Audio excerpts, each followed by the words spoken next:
On se retrouve en direct sur la télévision du So we're Festival back live from the Cannes Film Festival to welcome in a few moments the first press conference that's going to take place for Woody Allen's film, the opening film of the 69th Cannes Film Festival. Woody Allen and the actors are here. They're going to be answering questions from the international press, who will be meeting to welcome Kristen Stewart, Jesse Eisenberg, Blake Lively, and Corey Stoll. We're going to look at a little extract from Café Society.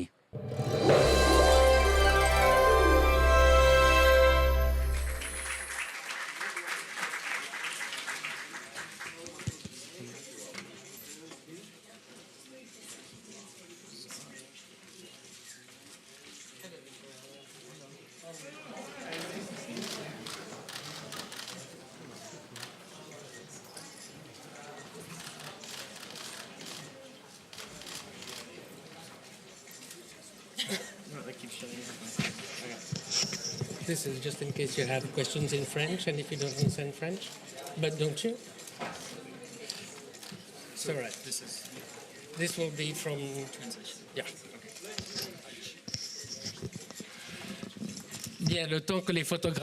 So the photographers are busy taking their pictures. You'll have just a couple of minutes, and then we'll ask you to move away from the table so we can start the press conference.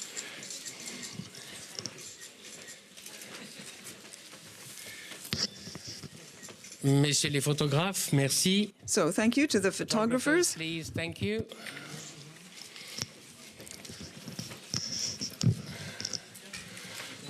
Bonjour. Hello. Please move away. Mesdames, Messieurs, bonjour à tous. Good morning, ladies and gentlemen. Hello, everyone. Bienvenue à la conférence de presse. Welcome to the press conference on the opening film, Café Society. Café Society. Et je vais vous présenter tout de suite I'm going to introduce the people at the podium. Introduce everyone who's attending this panel with us today. Starting at your far right, geographically at least, he's had Oscars to fill a whole room for Coppola's Apocalypse Now, for Warren Beatty's Red, and he worked also with Mr. Bertolucci extensively, Last Emperor of China, Mr. Victorio Storaro.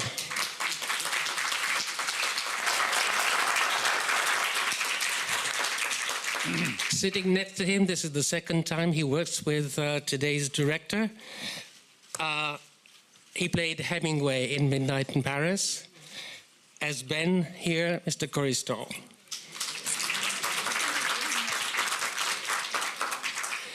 Sitting next to me, for most of us, he was and will be forever Mark Zuckerberg in The Secret Network. He is what? Social. In France, it was called The Secret Network. Bite me, I'm French.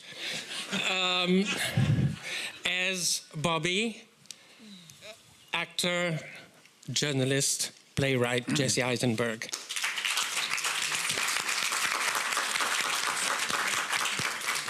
Sitting next to Mr. Stoll, some of us did notice her and went, we need to keep an eye on this lady. It was in Ben Affleck's The Town, here as Veronica, Miss Blake Lively. Sitting next to Jesse Eisenberg, she was in the panic room with Jodie Foster, who has a film in competition this year. She was also in Into the Wild, directed by Sean Penn, who also has a film in competition this year. And she was, not long ago, in Sils Maria, directed by Olivier Assayas, who has a film in competition this year. Aren't you glad you're not on the jury? As Vonnie, Miss Kristen Stewart.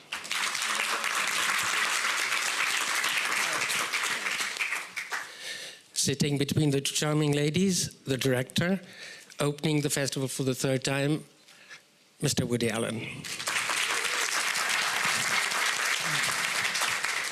And I think the first question will go to you, Mr. Allen, and you, Mr. Storaro. Mr. Allen, you've worked extensively and regularly with practically the same cinematographer, Gordon Willis or Carlo Di Palma. This is the first time you work with Storaro. How come? And this is the first time you shoot digital. How come? This is a question to me? Yes, sir, and to Mr. Storaro. Oh. Well, for me, it was an experience to work with an iconic film cinematographer. I've worked with the best cinematographers in the movies. I've worked with for years with Gordon Willis and Carlo Di Palma and Sven Nykvist and Vilmos Sigmund and Darius Kanji, and my path has not crossed with Vittorio's very often, but he was available, and I was making a film, and I asked him if he wanted to do it, and he said yes, and of course he's one of the absolute great cinematographer geniuses. So I had an opportunity to add another great cinematographer to the list of people I've worked with. Mr. Serrara? Well, actually, this is the third time that myself and Woody Allen are into one movie, into the same movie. The first time there was an episode movie, New York Story. I was part of the Francis Coppola episode. Meanwhile, Martin Scorsese with Nestor Almendros and Mr. Woody Allen with Sven Nykvist. We were in the same movie, but in two different episodes. After we did with Alfonso Arau a movie together, he was the leading actor, I was the cinematographer. And finally, now I had the opportunity to be directed by Mr. Woody Allen after so many years that we practically cross each other, let's say. Without doubt, cinematography as an art form, there is the chance to really underline the story visually, which is the most important thing, in my opinion, for us. But because we have a chance really, like the writer has the chance to use the word to tell the story, the musician has the note, we have the relationship between light and shadows and color, but without the story and without the director, I do not exist. So thanks to every director, they give me the chance to collaborate with them in the visual art form that is cinema. I had the chance to really learn how to live, because in my opinion, what we are doing in every professional is really knowing or not knowing, but we are trying to understand who we are. We are trying to understand the chance that we have to answer to our own questions, to have this chance to see the meaning of our life. And more and more and more, now I have to thank Mr. Woody Allen if I had another knowledge in my life. Thank you, Woody. The question still stands, Mr. Allen. What convinced you to make the switch from film stock to digital? To me, it was exactly the same. I mean, there's a camera, and it has to be lit, and it's the identical thing, except instead of a celluloid, you're working digitally, but the process, everything has to be composed, and you go through the exact same motions as if you were shooting with celluloid. And if anything, you have a few more options later because you're working digitally. But if you're working with a master photographer, the effect can be very, very beautiful, as you can see in the movie. So to me, it's the exact same thing. There was no compromises, no modifications, or anything had to be different because it was digital. Thank you, Woody, for what you said, because I think it's very, very important for many, many directors and many cinematographers to understand the fact that we have to use the language of images. Digital is part of the language of progress. It's something that we can speed up or slow down, but we cannot stop it. Till now, Mr. Woody Allen, myself, made most of all the picture in photochemically in films. But we realized that recently the industry changes completely. And we have to face it. But the most important thing is that we have to face it with knowledge. I noticed, I belong to the American Film Academy, European Film Academy, Italian Film Academy, and so on. And most of the time I see many films, they look the same. Why? Because I think that digital camera today is so sensitive that actually you can record an image in any location. And that was a mistake that many cinematographers, many directors are doing, practically not to use a specific language of vision, specific light, specific choice, to make that movie specifically according to the story. So what Woody says is very, very important, the fact that we didn't change the way that we are thinking. We were trying to understand which could be the visual concept to tell the story, and into the general overall visual concept, how we can visualize the Bronx in 1935, Hollywood in 1937, New York, back to New York in the high society, back to Los Angeles in different moments.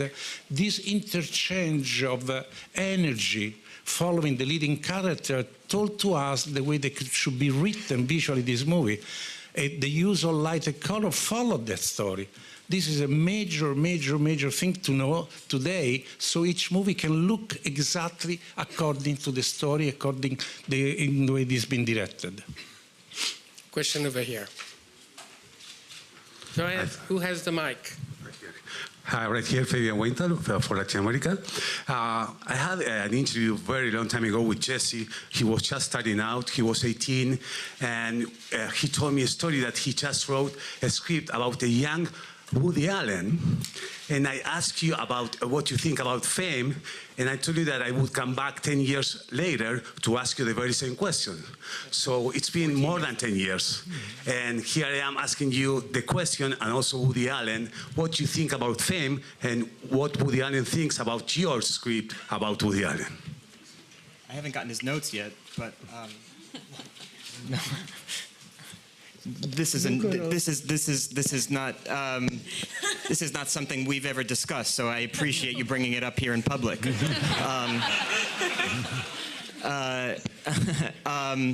Wait, but I can answer the safer part of the question about fame, which is that it can be very useful. And, you know, especially for like a career in the freelance arts, fame is probably the most valuable currency, for better or for worse. So it's helpful in a lot of ways. It's also uncomfortable, obviously, in a lot of ways, you know, because you lose, you know, a sense of privacy. But yes, the other part I hope to not bring up here, and I could just say, yeah, no. When I was 16, I was so inspired by discovering Woody Allen at that age that I wrote a script that was based on like him, and it got sent to agents because they thought it was funny, and it got sent to ultimately his lawyers who didn't think it was funny, and they sent me cease and desist letters, and that was the end of that. And it looks like now this might be the end of this.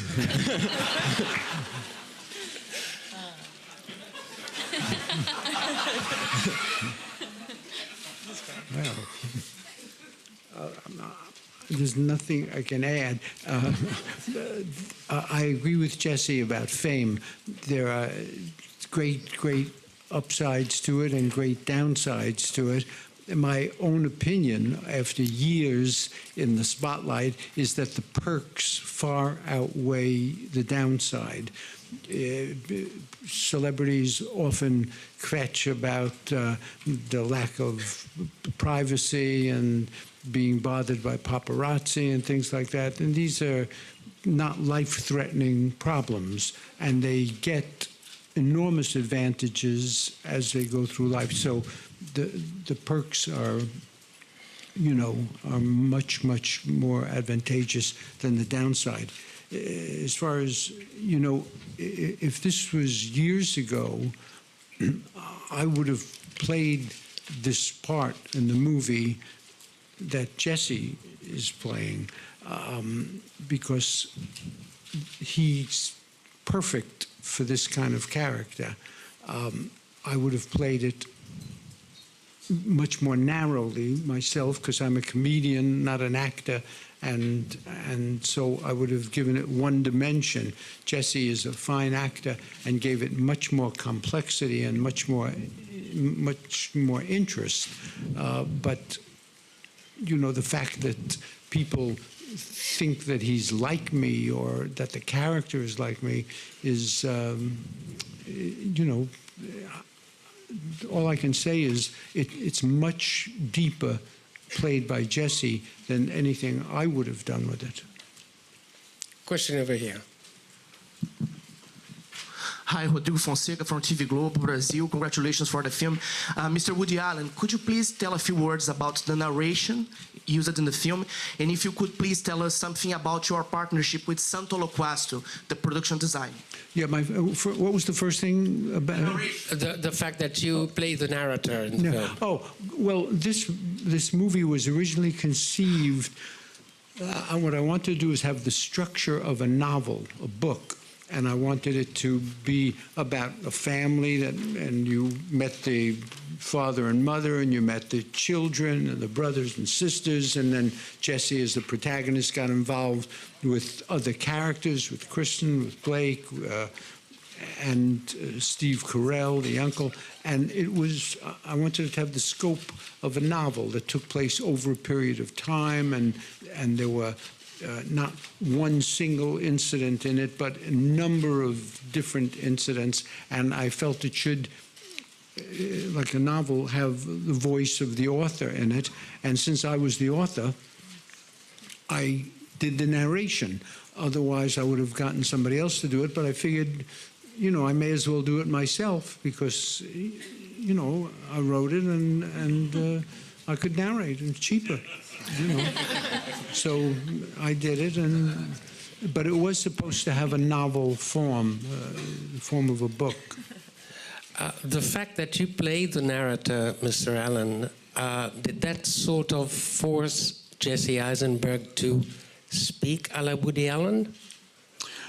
I don't think he does. You know, the character, the fictional character in the story, is really nothing like me. I never went out to Hollywood to try and get a job. I never got, I don't have a relative who I met. I didn't get involved with a woman out there or a woman in New York. I was not involved in any of this. So he just, you know, is hired to do the dialogue in the same sense that Steve Carell is hired to do the uncle's fast-talking, name-dropping dialogue, and Corey and Blake and Kristen were hired to do the appropriate dialogue for them. You know, I'm very happy to have the actors put it in their own words. They're not obligated to use anything I wrote. They can change the sentences and make them their own. So, you know, I don't see an acute similarity. I just see the similarity that's inevitably drawn when there's a character vaguely in the ballpark of something that one could believably say might remind them of me. But otherwise, you know, I don't see it so clearly as you do. Jesse? Do you have a... Well, we didn't know that he was going to narrate it, so there was no pressure on me to sound like that.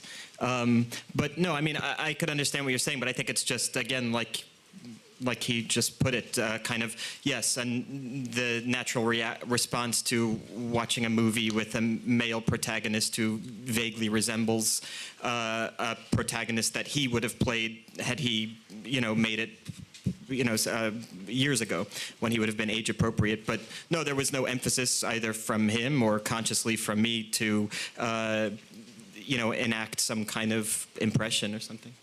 Okay, so my question was stupid. Okay. Okay, You have a good seat. Thank you. Yeah, Peter Balhout, German television. I have a question to Mr. Allen. There was one one sentence in the film which struck me was, it said, life is a comedy written by a sadistic comedy writer. Could you comment on that? Well, yeah, you know, you can look at life as being amusing. You see, the example I gave was a husband is cheating on his wife, and he's making all kinds of appointments to be secretive and have clandestine meetings. And you watch this, and it's funny. It's amusing to the outsider. It's got a farcical element to it, but it's also very sad. If you penetrate it more deeply, it becomes very sad because obviously the wife is being betrayed and the people have empty lives and they're carrying on an affair. And so you can look at it as amusing, but it's got a very sad element to it. And when you hear people say, well, what are you going to do? I have to laugh at it because if I don't laugh, I'll kill myself. What they're really saying is that, they're adopting a comic perspective to an existence that's fraught with peril and sadness and cruelty. Question over there. Hello, it's Jack Mulvin from The Times here. Hi. This is a question for Jesse and Kristen and Woody. There's a line in the film where it got a good laugh, by the way, saying that Hollywood is boring, nasty, and dog-eat-dog, and I was wondering if this reflected what your experiences of what Hollywood is like. I'm more interested in what they have to say. I don't know. Yeah, do you? Well, you grew up there. Yeah,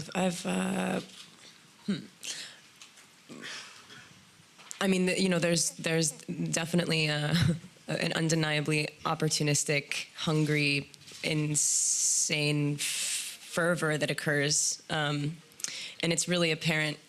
Who's that? It's really apparent when people don't care about that kind of stuff, and what drives you is sort of like, the things that get you up in the morning, like the things that, if you're actually an artist that wants to tell a story, it's a compulsion. It's not something that you do because you want to entertain people or because you want to make a bunch of money. And but most people want to entertain people and make a bunch of money. It's not a bad thing. But if it also doesn't hold hands with like genuine, just desire, if no one was looking, yeah, then that sucks, and that's pretty rampant. Yeah, Hollywood, people are, I think human beings are always like clawing at each other to get on top. I think that's kind of in every walk, probably in most industries, but Hollywood's pretty, it can have like a surface nature that makes it more obvious, yeah. The question actually could also go to Corey and to you, Blake. What? Sorry, go ahead, sorry. Oh, no, I'm not, nothing. I just agree with Kristen. Hollywood in the 30s was dominated by the studios, and it was a very dog-eat-dog, cutthroat world with I'm sure you've read about all the film moguls and the studio heads and the terrible internecine carnage that went on and backbiting and if you've read the Pat Hobby stories by Scott Fitzgerald, you see what Hollywood was, in those years, and it's famous. Now, I'm sure, as Kristen says, it was true of many businesses, of big business, of Wall Street, of politics, but it was very illuminated in Hollywood. Everything that was done in Hollywood, from film industry, ethics to their love lives and divorce rates and things, were always super covered and very hot news all over and more exciting news to the public. But it was a dog-eat-dog industry and full of, and probably still is for all I know. It's like the most gnarly popularity contest like in the world. It's like you take high school and you just make it like in the real world and it just amplifies everything. It's like pretty intense. Corey, Blake, any comment? I think they said it pretty well. I think back in the 30s, the studios were probably bit more dominating than they are now. They owned actors and filmmakers, where now I think it's more the media that is more dog-eat-dog and invasive, and the more access people have to knowledge, the more they want to know it. And if they don't have access to knowledge, they'll just make it up. So that's sort of the thing now that's probably more challenging. Oh, that's a good point, yeah. Most of the people I've worked with have been really nice. Just smile.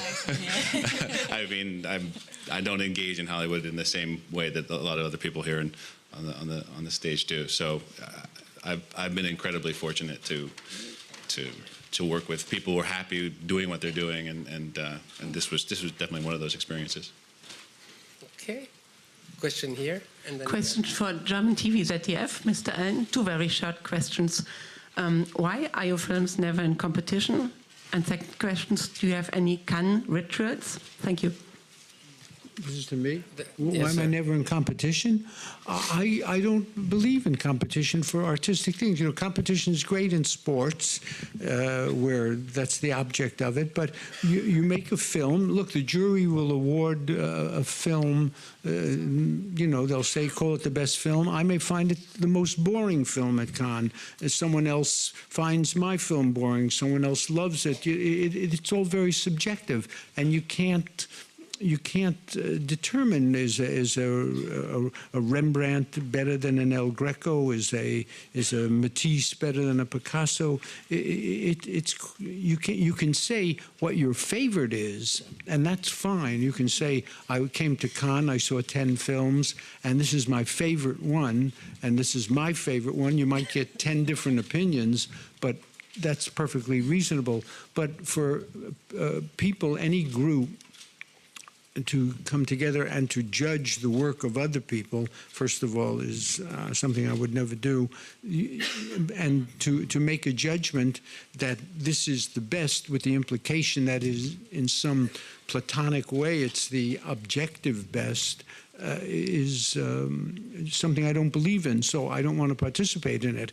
I'm happy to come to Cannes. I love the atmosphere. I love the enthusiasm of the crowds and the fact that everybody's here about movies, and I run into people I know, and you talk cinema, and that's a great atmosphere. And the south of France is a beautiful place to be for a few days. It's charming.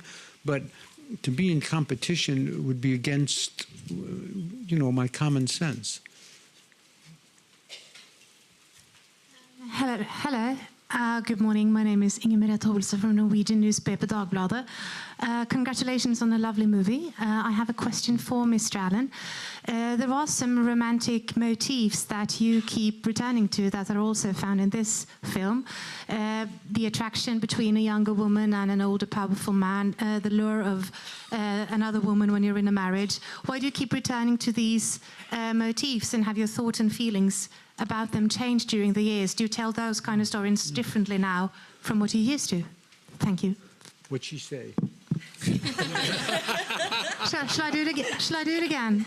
No. It's the microphones. You know, I have hearing aids, and I put the microphones over my hearing aids to give me a double kind of shot here, and still not working for me. So about the romantic motifs. Why? What'd she say? How do you decide on your romantic motifs? Oh, I had always thought of myself as romantic. Now, this is not necessarily shared by the women in my life. But I have always thought of myself as a very romantic character. And I think if you were to ask the women, some of them might say that they thought that I was, but I think they're thinking of it in a different way. They're not thinking of it as romantic in the sense you think of Clark Gable or Cary Grant romantic. They're thinking more like a romantic fool. And they think that I romanticize New York City, that I romanticize the past, that I romanticize relationships, love relationships, and I probably do, and it probably is foolish, but for some reason I was brought up on Hollywood movies, and they had an indelible influence on me, and so this is what I tend to do. And so, you know, I think that I do romances, and I've tried to be romantic, and I try and make the movies romantic sometimes. Not, when the story calls for it. This was a romantic movie. You know, Match Point was not a romantic movie. Other films I've done, you know, Zelig was not a romantic movie. This one happens to be. But I do tend to do a certain amount of romantic movies because it comes from my upbringing, my childhood. Mr. Allen, here, over here. Thanks for your film. I've got a question. You're 80 now. Does it become physically harder to direct a movie? And what do you do to keep in shape on set? I'm 80. I can't believe it. You know, I'm so youthful, agile, nimble, spry, you know, mentally alert that it's astonishing. Now, I don't know. I eat well, I exercise, but what it is luck. You know, my parents were old. My father lived to slightly over 100, and my mother lived to almost 100. So if there's anything in heredity, you know, I hit the jackpot. It's great. But I don't feel old. I feel, you know, I feel youthful. Now, I'm sure one day I'll wake up in the morning and, you know, I'll have a stroke or something, and, you know, I'll be one of those people that you see in a wheelchair, and they'll say, remember him? He was Woody Allen, and he was always, you know, and now look, he's doing this, and he's, you know. But until that happens, I was gonna continue to make films as long as the people are foolish enough to put up the money to support me. Hello, my name is Rodrigo González from La Tercera newspaper, Chile. I have a question to Mr. Allen. Why always in your films there's some character that is leaving the Judaism and converting to Christianism or some kind of religions who have afterlife? What? About some Jewish traits in the characters that you portray, sometimes the switch in religion. And the comparison to Christianity. Yeah, you know, I write about what I know. I grew up in a Jewish family. You know, interestingly enough, in this picture, Cafe Society, probably the mother and father are the two people, you know, that are closest to anything in my life. The brother that Corey played, or the character Blake and the character Kristen plays, I wouldn't know from a hole in the wall. But the mother and father, who, you know, are constantly bickering and berating one another and occasionally speaking in Yiddish, is how I grew up. And so it's easy for me to write about. It's just simple. I can be authentic about it because I lived through it. We'll take two more questions, just the lady and then the... Go ahead. It's a question for Mr. Allen. You talked very eloquently about old age and romance, and I wondered if you are ever going to make a series of films where 50-something women have affairs with 20-something men. For 50-year-old women and 30-something men? 20, you know, just the reverse of what I am. Yeah, I try and I wouldn't hesitate to do that if I had a good idea for a you know, for a story with a 50-year-old woman and a 30-year-old man. It's not a commonly seen thing, and I don't have a lot of experience to draw on for material, but it's a perfectly valid comic idea to have the age difference between two people in that direction. When I was 30 years old, I was I had a big crush on a 50-year-old woman who was great looking and wonderful, but she was married and wouldn't go near me with a 10-foot pole. But she was great. These things happen all the time. I just don't have a lot of experience. I don't see it. But younger men do develop crushes on older women, and older women crushes on younger men, and I just don't have any material of it. I don't have, I don't have anything really to draw on. But I wouldn't hesitate if I had a good story. Go ahead. Yeah.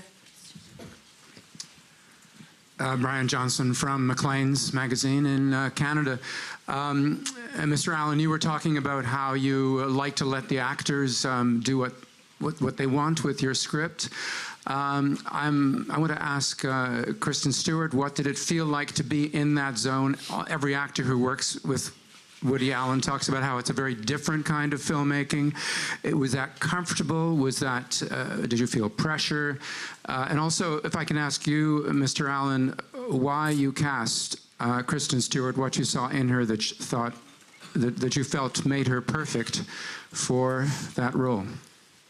Well, I'll let her go first. You asked her a question. Okay.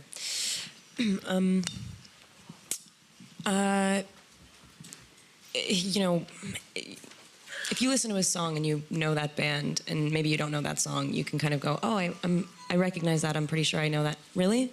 No, I'm kidding. I mean, somebody. Sorry. Okay, so basically, like it's immediately recognizable if it's a familiar artist.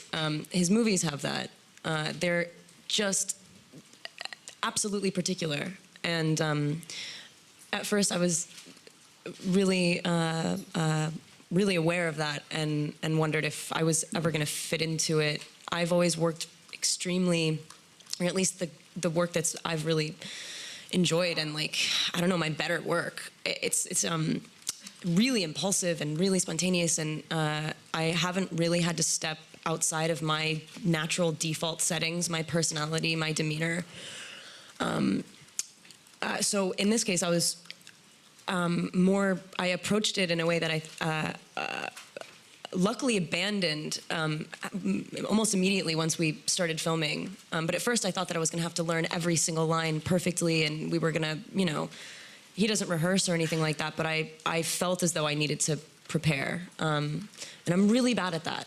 And it didn't really work out. And luckily, once we got going, that tonal quality that's so familiar and immediately recognizable, it just happens intrinsically. It just is sort of, I don't know, it just happens. And who knows, maybe we didn't do it, but I think we kind of nailed it. And yeah, it was really natural once we actually found the character, and once I actually got comfortable with that version of myself. You know, it's never like completely changing yourself, but it's like finding things that are a little bit more buried. And I think that's probably, he probably saw something in me that I didn't, and that's the best feeling in the world. That's why I really like doing this. It's the best relationship you can have with a director, is when they show you something about yourself you didn't know. In answer to your second part, she was a perfect person for the part. Juliet Taylor, my casting director, and myself were speculating on who to cast, and as soon as Kristen's name came up, we both immediately figured she was the one. I needed somebody who could play an adorable little secretary from Nebraska with little white socks on and little dresses, and she could be this sweet little girl that you thought of, you know, just as cute as a button, and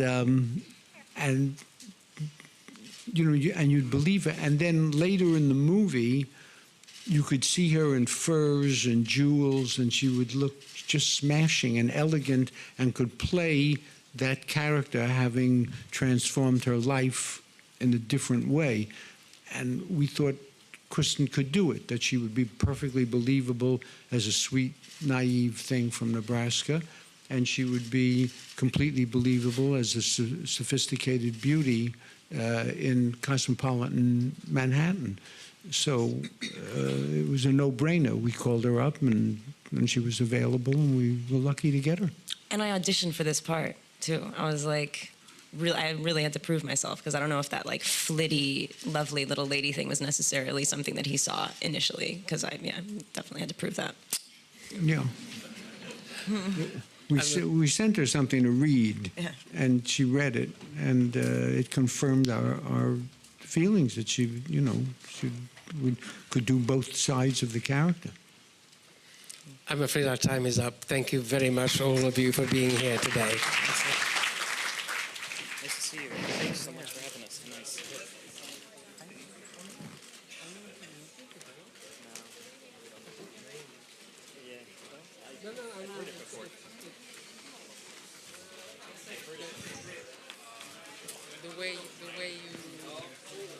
The rhythm of your speech. Thank you very much.